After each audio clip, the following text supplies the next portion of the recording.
धन्यवाद मान्यवर, आपने बजट पर मुझे बोलने का मौका दिया। मैं अपनी बात शुरू करना चाहूँगा। मान्यवर, हमारे कुछ दोस्त जो कभी इधर हुआ करते थे, अब वो उधर चले गए हैं। उनके लिए चंद पंक्तियों से अपनी बात शुरू करूँगा कि कैसा ये हादसा है मेरी जिंदगी के साथ, कैसा ये हादसा है मेरी जिंदगी के साथ, मैं हूं किसी के साथ, मेरा दिल किसी के साथ। तो जो लोग उधर चले गए मान्यवर, उनका दिल हमारे साथ है, भले वो किसी के साथ हो। मान्यवर, इस बजट का बहुत ढोल पीटा जा रहा है कि बड़ा क्रांतिकारी, बड़ा अच्छा बजट, बड़ा विकसित भारत का बजट है। यह बजट क्या है मान्यवर? पूरे देश को पता चलना चाहिए कि भारत माता की सेना रक्षा के लिए जो बजट आता है, उस बजट में कटौती करने का काम किया गया। 9.6% से घटाकर 9.43% किया गया। भारत का अन्नदाता किसान जो अपने खून पसीने से देश को चलाने का काम करता है मान्यवर, उसका बजट, कृषि का बजट 3.2% से 20% से घटाकर 3.15% किया गया। स्वास्थ्य का बजट, हिंदुस्तान 144 करोड़ लोगों का देश है मान्यवर, लेकिन बड़े अफसोस के साथ कहना पड़ रहा है कि स्वास्थ्य का बजट 1.97% से घटाकर 1.85% किया गया। ट्रांसपोर्ट का बजट 11.48% से घटाकर 11.28% किया गया। पेंशन, जहां एक तरफ पुरानी पेंशन की बहाली की मांग हो रही है, लाखों कर्मचारी सड़क पर हैं और मांग करते हैं कि पुरानी पेंशन बहाल किया जाए, इस सरकार ने पेंशन का बजट 5.20% से घटाकर 5.04% करने का काम किया।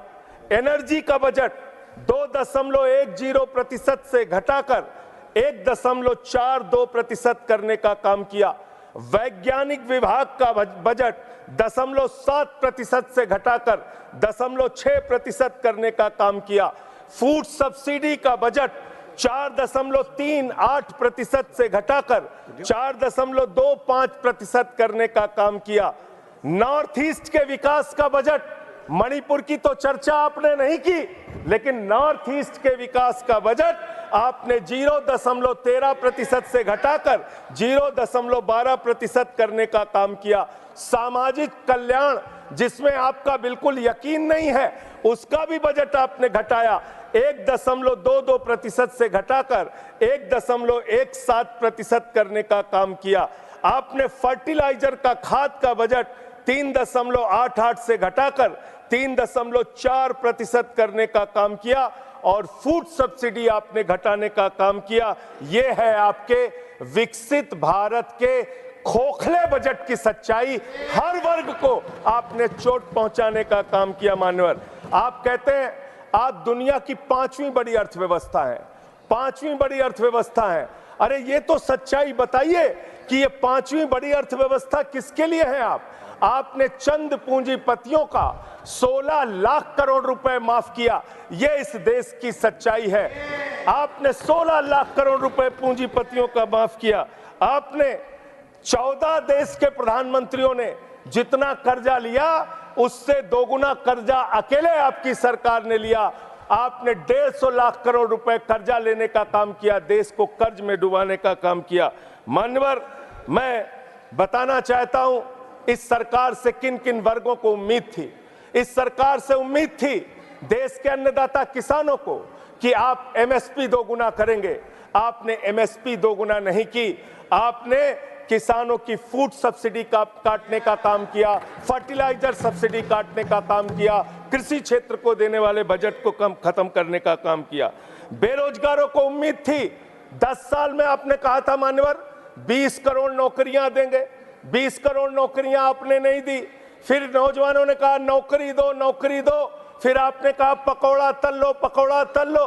फिर आपने कहा पान की दुकान लगा लो, पान की दुकान लगा लो। फिर आपने कहा 4 साल की नौकरी कर लो सेना में, 4 साल की नौकरी। मैं मान्यवर आपके माध्यम से भारत के प्रधानमंत्री से बड़ी विनम्रता पूर्वक पूछना चाहता हूं, देश के प्रधानमंत्री को 73 साल की उम्र में तीसरी बार प्रधानमंत्री बनना है, लेकिन किसान का बेटा नौजवान सेना में 4 साल की नौकरी करेगा, ये भेदभाव क्यों है? मैं पूछना चाहता हूं मान्यवर, आपके माध्यम से इस सरकार से जानना चाहता हूं, अगली योजना क्या आएगी आपकी? आप कह रहे हो इंटर्नशिप योजना, ट्रेनिंग योजना, 5,000 रुपए की ट्रेनिंग ले लो, 5,000 रुपए की ट्रेनिंग ले लो। मान्यवर 5,000 रुपए की ट्रेनिंग 500 बड़ी कंपनियों में आप देंगे, मुझे भारत की 100 कंपनियां आप बता दीजिए जिसमें एक कंपनी में आप 4,000 ट्रेनी रख सकते हैं। एक कंपनी बता दीजिए जिसमें आप 4,000 प्रशिक्षु आप रख सकते हैं ट्रेनिंग के तौर पे। ये भी आपका आंकड़ा सिर्फ एक जुमला है, इसके अलावा कुछ नहीं है। अब मुझे लगता है एक ही योजना बाकी रह गई है मान्यवर, वो योजना है कि हमारी भारत की सरकार, आदरणीय नरेंद्र मोदी जी की सरकार अगली योजना लेके आएगी कि इस देश के नौजवानों को मुफ्त में 5 करोड़ कटोरा बांटा जाएगा। भीख मांगो योजना लाने का काम ये लोग करेंगे। मान्यवर इस देश में आपने अर्थव्यवस्था को लेकर कहा पांचवी बड़ी अर्थव्यवस्था है, वो 5वीं बड़ी अर्थव्यवस्था का लाभ किसको मिल रहा है? आपके चंद पूंजीपति मित्रों को, जिसका 16 लाख करोड़ रुपए आपने माफ किया, जो हजारों करोड़ लूटकर हिंदुस्तान से चले गए। मान्यवर मैं बड़ी विनम्रता पूर्वक कहना चाहता हूं, मित्रों बड़ी डिलीटेड जी, डिफिकल्टी। ठीक है सर। मान्यवर मैं बड़ी विनम्रता पूर्वक आपके माध्यम से पूछना चाहता हूं, क्या इस देश की अर्थव्यवस्था में रेहड़ी पटरी वालों का कोई योगदान नहीं? जो 10 करोड़ रेहड़ी पटरी वाले पूरे देश में हैं, उनका कोई योगदान नहीं है क्या मान्यवर? वो भी सरकार को टैक्स भरते हैं। आपकी सरकार उनको भी फूटी आंख से देखना नहीं चाहती। आपने रेहड़ी पटरी वालों को कहा अपने नाम के आगे नेम प्लेट लगाओ, अपने नाम के आगे नेम प्लेट लगाओ। हिंदुओं की, मुसलमान, दलितों के पीछे आदिवासी हो, क्या हो ये बताओ।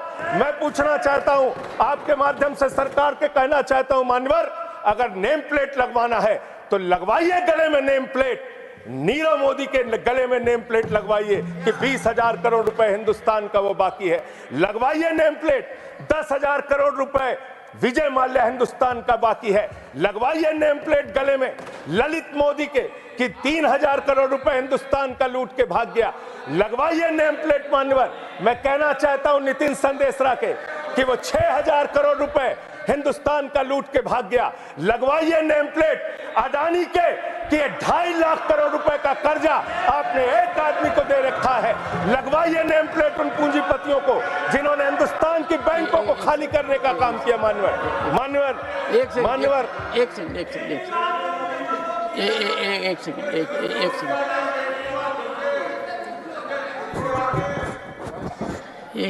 Second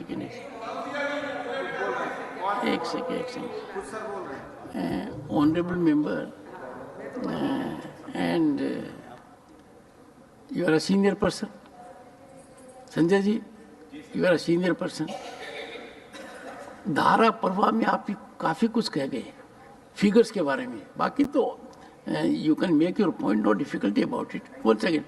So the figures which you have given, you will have tough time in proving them, because these have been taken in stride. So all that will be deleted, and we will, unless you have real, factually firmed up material, use a name. Make your point. ठीक है sir, ठीक है sir, thank you sir, make your point. Thank you sir. मानवर मैं तो ये कहना चाह रहा था आपके माध्यम से कि इस तरह के काम देश के अंदर नहीं होने चाहिए। भारत एक धर्मनिरपेक्ष राष्ट्र है और हम जानते हैं अपनी सामाजिक व्यवस्था में, मैं जानता हूं इनके मन में दर्द होगा मान्यवर, अभी चुनाव हारे हैं ये उत्तर प्रदेश में, तो वहां पर अगर कोई बोर्ड लगाएगा जाटव ढाबा, एक सेकंड, जाटव ढाबा कोई लगाएगा, कोई अपने ढाबे के आगे अगर वाल्मीकि ढाबा लिखेगा तो आप लोग उसके यहाँ खाने नहीं जाओगे। मैं जानता हूं आपकी मानसिकता। आप वो लोग हैं जिन्होंने भारत के तत्कालीन राष्ट्रपति श्री रामनाथ कोविंद जी को प्रभु श्री राम के मंदिर के शिलान्यास में नहीं बुलाया। आप वो लोग हैं जिन्होंने मौजूदा राष्ट्रपति श्रीमती द्रौपदी मुर्मू जी को राम मंदिर के उद्घाटन में नहीं बुलाया। आप दलितों से, पिछड़ों से, आदिवासियों से, अल्पसंख्यकों से, मुसलमानों से नफरत करने का काम करते हैं। यह आपकी सच्चाई है। इसलिए नेम प्लेट मत लगवाइए।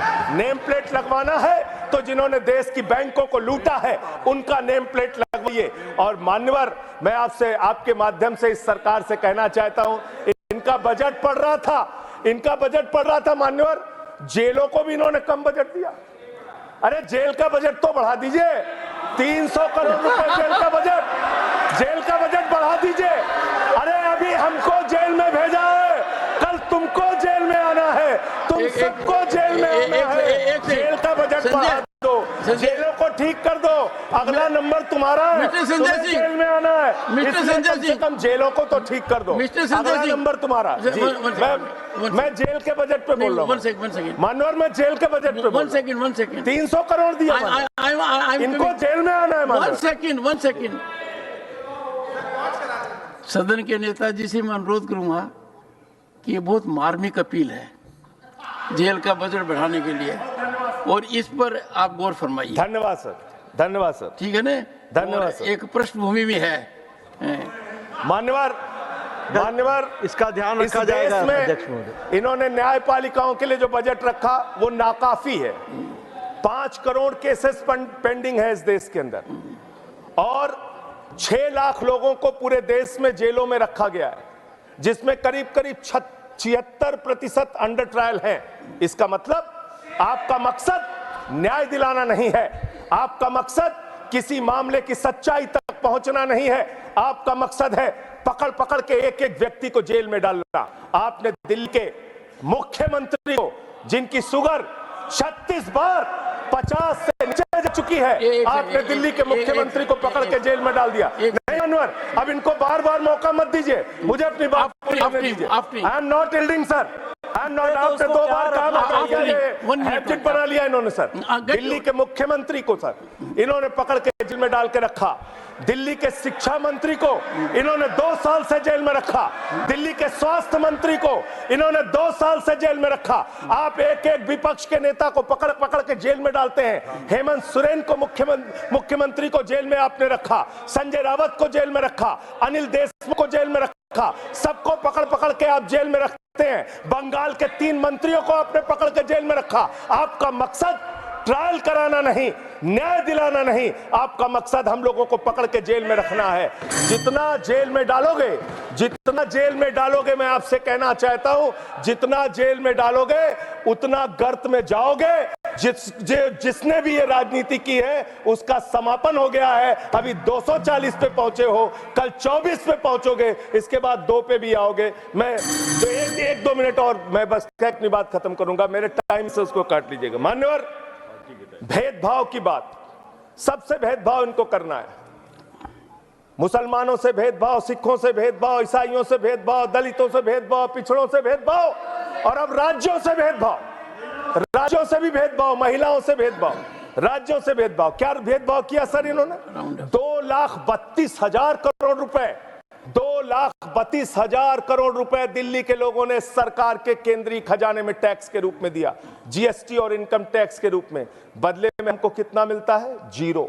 9 साल से आप दिल्ली को बजट नहीं देते। पंजाब के लोग, बस मेरे में से काट लीजिएगा सर, 1-2 मिनट काट लीजिए, पार्टी के उसमें से काट लीजिएगा। पंजाब के लिए सर, पंजाब का किसान अपना खून पसीना बहा के खेत में गेहूं पैदा करता है, धान पैदा करता है। आपने 8,000 करोड़ रुपए पंजाब के विकास का पैसा रोक रखा है, विपक्ष के राज्यों का पैसा आपने रोक रखा है। ये भेदभाव क्यों कर रहे हैं आप क्यों कर रहे हैं? आप लिखते हैं राज्यों के विकास से देश का विकास है, ये आप राज्यों का विकास कर रहे हैं। एक एक करके टारगेट करके विपक्षी राज्यों के साथ आपने भेदभाव करने का काम किया। और अंत में कोई मुझे कह रहा था सारे बजट कम किए, शिक्षा के बजट भी आपने कम कर दिया। मैंने इन लोगों से कहा शिक्षा से इनका कोई लेना देना नहीं है, शिक्षा से इनका कोई लेना देना नहीं मान्यवर। क्यों लेना देना नहीं है? क्योंकि दिल्ली विश्वविद्यालय में मनुस्मृति पढ़ाने जा रहे हैं ये लोग। मनुस्मृति पढ़ाएंगे कि दलितों के, पिछड़ों के, जिनको आप शूद्र कहते हैं, आप शूद्र कहते हैं, अगर वो श्लोक सुन लेंगे तो उनके कान में पारा आप कैसे डालेंगे? ये पढ़ाई आप कराने जा रहे हैं दिल्ली विश्वविद्यालय में, ये पढ़ाई आप कराने जा रहे हैं। इसलिए मान्यवर, मैं आपसे यही कहना चाहता हूं, ये बजट हिंदुस्तान के किसान के खिलाफ है, ये बजट हिंदुस्तान के नौजवान के खिलाफ है, ये बजट हिंदुस्तान के व्यापारियों के खिलाफ है, ये बजट सिर्फ और सिर्फ मोदी जी के मित्रों के लिए बनाया गया है, मित्रों के लिए बनाया गया है, मित्रों के लिए बनाया गया है। The later part will not go on record. हाँ, honorable members.